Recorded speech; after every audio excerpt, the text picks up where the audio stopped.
जय हिंद साथियों, स्वागत है आप सभी का एजुकेशन केयर 6 में। रुक करते हैं एक बार फिर से बिहार की तरफ। दोस्तों, बिहार में जो वैकेंसीज आती हैं, बिहार की जो नौकरियां आती हैं, उन नौकरियों को लेकर ये सारा अपडेट हम आप तक साझा करते हैं। तो आप हमारे साथ जुड़े रहें, चैनल पे बने रहें। ये खबर अच्छी नहीं है, ये खबर है बिहार कर्मचारी चयन आयोग की, जो कि खबर अच्छी नहीं है। यहाँ परीक्षा की तिथि का छात्र इंतजार कर रहे थे और लगातार सवाल पूछ रहे थे कि सर ये एग्जाम डेट कब तक दिया जाएगा। लेकिन मुझे लगता है कि ये सरकार की मंशा ही नहीं है कि फिर से इस बहाली की प्रक्रिया को करवाए जाए।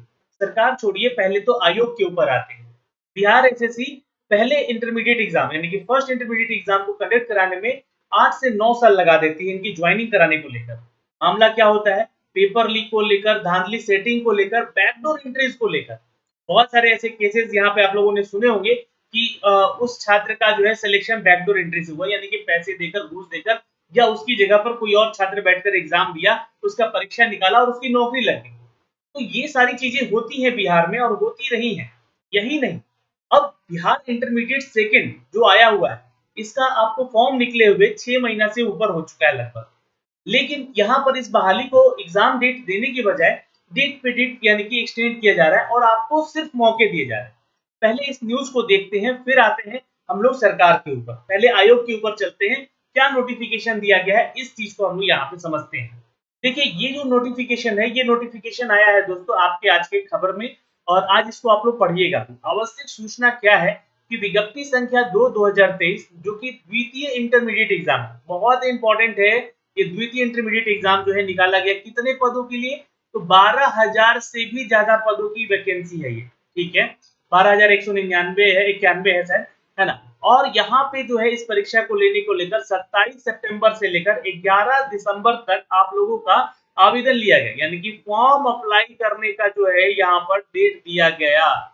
ये अपने आप में देखिए, मैं आपको सारा डिटेल क्यों बता रहा हूँ, चीजों को समझने की कोशिश कीजिएगा कि लगातार आपको जो है ये डेट आगे भी दिए गए। यही नहीं, इसमें कहा जा रहा है कि 27,935 है ना, 27,935 ऐसे छात्र हैं। ठीक, सुन लीजिएगा ध्यान से। अभ्यर्थियों के द्वारा निर्धारित अवधि की परीक्षा शुल्क जमा करने के उपरांत अंतिम रूप से आवेदन यानी कि फाइनल सबमिट नहीं किया गया है।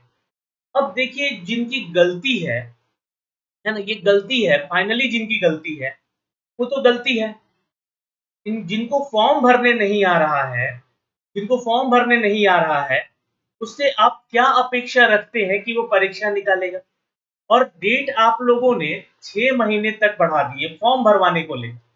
एक बार आप लोगों ने फॉर्म भरवाया, दूसरी बार आप लोगों ने डॉक्यूमेंट जमा करवाया। ऐसे करते करते आप लोगों ने डेट को काफी एक्सटेंड कर दिया। अब जब ये डेट एक्सटेंड हो चुका है इतना, और यहाँ पर 27,935 छात्रों को फिर मौका दिया जा रहा है, किस बिहाफ पे? आखिर ये जो छात्र हैं, ये कौन से, कैसे छात्र हैं? इसका भी जवाब जरूर देखे आयोग या अधिकारियों लोग को। इसको इस पे जो है विचार करने की जरूरत है। किनको मौका दिया जा रहा है? क्या ये वही बहरूपीय हैं, वो छात्र जो कि बैकडोर एंट्री करने वाले हैं?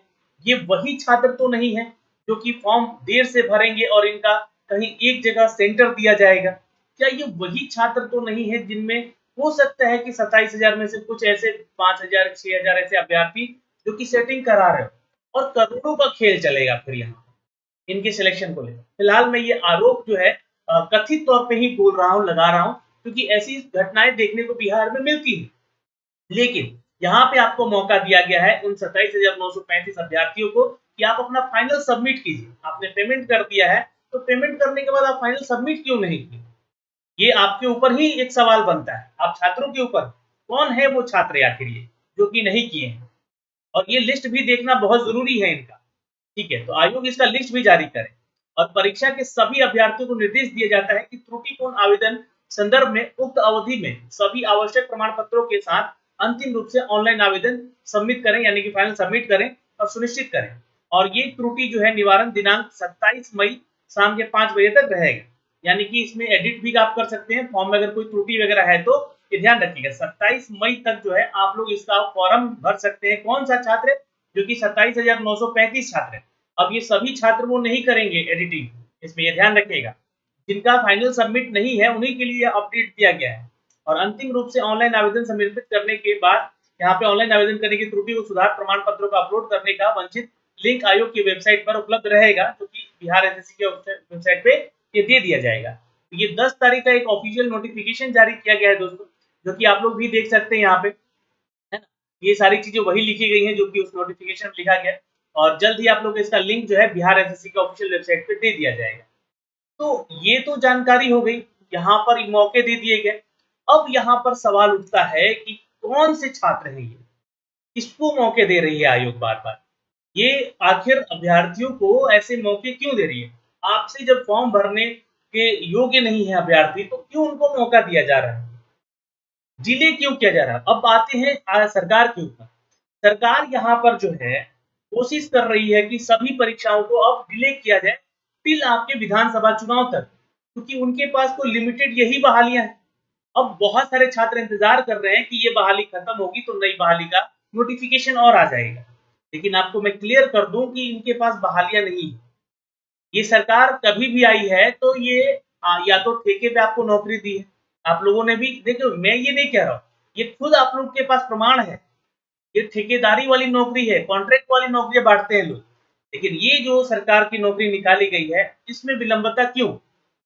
और अब जो है यहाँ पर 12,000 जो 91 पदों की वैकेंसी है, इस बहाली को लेकर भी लगातार रोका जा रहा है। इसका एग्जाम डेट निकालिए, एग्जाम लीजिए, क्योंकि इसमें एक और फेज का एग्जाम होना है, सेकेंड फेज भी होना है, और उसका फिर रिजल्ट आना है। फिर इसकी ज्वाइनिंग में आप लोग प्रोसेस करते हैं, डॉक्यूमेंट वेरिफिकेशन करते हैं, तो पूरा ये प्रोसेस होने में कम से कम 1 साल लगेगा आप लोगों के द्वारा। तो आयोग जो है इस प्रक्रिया को करने में 1 साल लगाएगी। तो 6 महीना से ऊपर हो चुका है यहाँ पर फॉर्म भरवाए, लेकिन अभी भी यहाँ पर एग्जाम का डेट नहीं दिया जा रहा है। दूसरी चीज कि इसी तरह यही बहाली नहीं है, बिहार सिपाही को भी रोक के रखा गया। अब जाके यहाँ पे जो है उसका एग्जाम डेट दिया गया, पेपर लीक वहां भी हुआ था। फिर उसके अलावा हम बात करें तो बिहार बीपीएससी शिक्षक बहाली 87,000 की वैकेंसी निकाली गई है, उसका भी पेपर लीक हुआ, और इस पेपर लीक के बाद जो है इसका एग्जाम डेट 10 जून को दिया गया है। सभी एग्जाम डेट जो है वो टेंटेटिव है, चाहे किसी भी परीक्षा को लेकर है। इसी तरह हर एक बहाली, अच्छा मैं इससे पहली सरकार की अगर बात करूं, जो फटाफट नौकरी देने की बात कर रही थी, वो सरकार यहाँ पे आई 17 महीने में बहुत सारे विभागों को एक्टिव कर दी। आप लोगों ने इसी विभाग को देखा होगा कि बिहार एसएससी सीजीएल महज 8 से 9 महीने या 10 महीने के अंदर में वो कंप्लीट करवा लिया गया। तो इस बहाली को क्यों रोक दिया गया? तो क्या वो सरकार के जाने के बाद बहाली की प्रक्रिया सारी रुक गई? ये रोकना चाहते हैं ये सरकार, ये क्लियर करे। अब मैं यहाँ पर एक चीज और कहना चाहूंगा सरकार को कि जितनी भी बहाली की प्रक्रिया है, वो जल्द से जल्द उनकी टेंटेटिव डेट घोषित किया जाए। इससे क्या होगा कि छात्रों के हित में आपके प्रति अच्छे विचार आएंगे और वोट आपको देंगे, ना तो लोकसभा में बल्कि विधानसभा में भी अगर आपको चुन के आना है, तो इस बात का ध्यान रखिए कि जितना नौकरी दीजिएगा उतना आपको बेनिफिट होगा। अब सरकार की मंशा आप समझ रहे हैं, आप अपने कमेंट करने के लिए बिल्कुल स्वतंत्र हैं। क्या चाहते हैं, क्या सरकार चाहती है, ये आप भी कमेंट करके हमें जरूर बताइएगा। मेरी समझ में तो यही आ रहा है, ये सरकार जो है इस बहाली की प्रक्रिया को, जो 12,000 से भी ज्यादा वैकेंसी निकाली गई है बिहार एसएससी इंटरमीडिएट सेकंड स्तरीय, इस बहाली को रोक कर ले जाना चाहती है विधानसभा इलेक्शन तक। और चूंकि मैंने आपको बताया कि इस बहाली की प्रक्रिया को कंप्लीट होने में पूरा 1 साल अभी लग सकता है, क्योंकि इसमें 2 फेज में एग्जाम है, पीटी होगा, फिर मेंस होगा, फिर डॉक्यूमेंट वेरिफिकेशन भी होगा। तो अभी से मैं आपको बता दूं कि सरकार अगर नहीं लगी तो ये बहाली की प्रक्रिया उस विधानसभा से भी डिले हो सकती है। जिस तरीके से 8 से 9 साल लग गए थे बिहार एसएससी जो फर्स्ट इंटरमीडिएट करवाने में, इस बहाली की प्रक्रिया को भी ऐसे डिले किया जा सकता है। तो देखिए अभी इलेक्शन है, और सरकार को सीधे सीधे तौर पर हम लोग ये कहना चाहते हैं छात्र कि जल्द से जल्द इस परीक्षा को लीजिए, तभी जो है आपको कहीं ना कहीं जाकर इलेक्शन में फायदे देखने को मिलेंगे। आप सभी छात्रों की क्या राय है, कमेंट करके जरूर बताइएगा। जय हिंद, जय बिहार, जय भारत।